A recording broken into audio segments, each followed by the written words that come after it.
Hi, this is Gopal from Wisys Technology. Today I'm going to demonstrate our wireless streetlight monitoring and control solution. Before we go into the demo, I would like to highlight some of the key features that we include in our solution. They are remote on and off for either individual streetlights or for group of streetlights. Then you can create your own schedule or scenario based dimming. Also, we do a lot of fault detection as well as notification. So if there is any fault that is detected, there will be an immediate alert that will be sent out to the operations guy. And the last thing would be the power consumption data. So you can do a lot of customized reports for the power consumption that happens within the system. Now let's take a look at the system. So the whole system basically consists of a wireless gateway controller as well as different ZigBee modules. Now these modules basically they go and sit on each and every street light. So they will be wirelessly talking to this gateway controller. Now the way the gateway controller talks to the system is either through a LAN cable or through a 3G dongle. So let's say if the system is close by, then you can use a LAN connection to connect your wireless or the gateway controller to the system.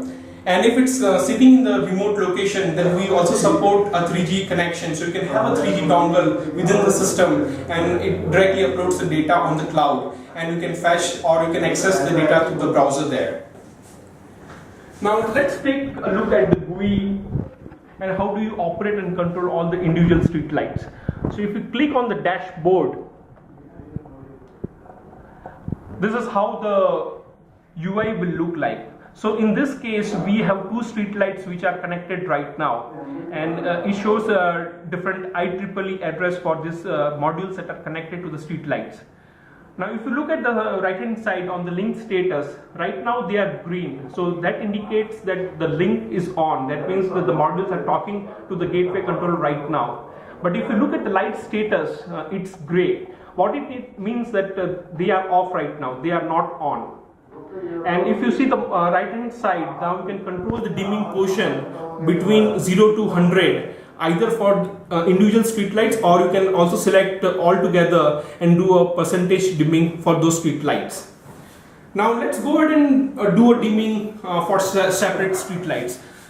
So if you have to go and select the lights here, so I'm selecting both 1 and 2 right now, and for the first one I'm just keeping at 20%.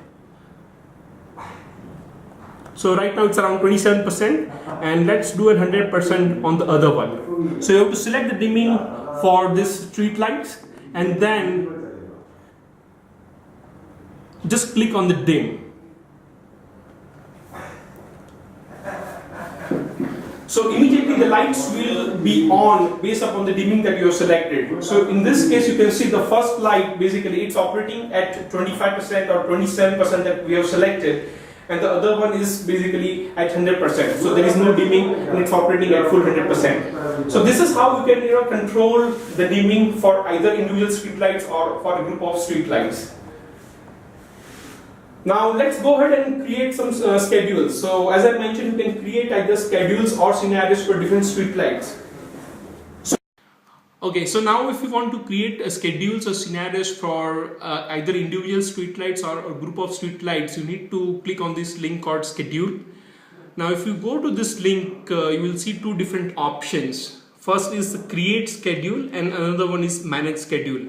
So let's say if you want to create a new schedule, you need to click on this link, that is create schedule. Now here there will be different type of schedules for different streetlights that will be appearing, but in this case basically we are selecting all. So you see here a schedule all. Now let's input some time. So if we are inputting the current time, which is 1:48 p.m. right now, so it will be 13:49:00, or that's it. And let's say if you want to dim at 50%, so we'll just select 50 right now, right? So when this is created, then you will see the status is pending right now. So we just need to go ahead and activate that one. So click on activate and then it will be active. So if you go to manage schedule right now, this will be appearing here. So you can see that this is the time that which we created, and what is the dimming that we have created, that is which is at 50%. So this is how you can create it as well as manage your schedule. So you can also delete or change if there is a requirement. So again, thanks a lot for watching the video. Thanks.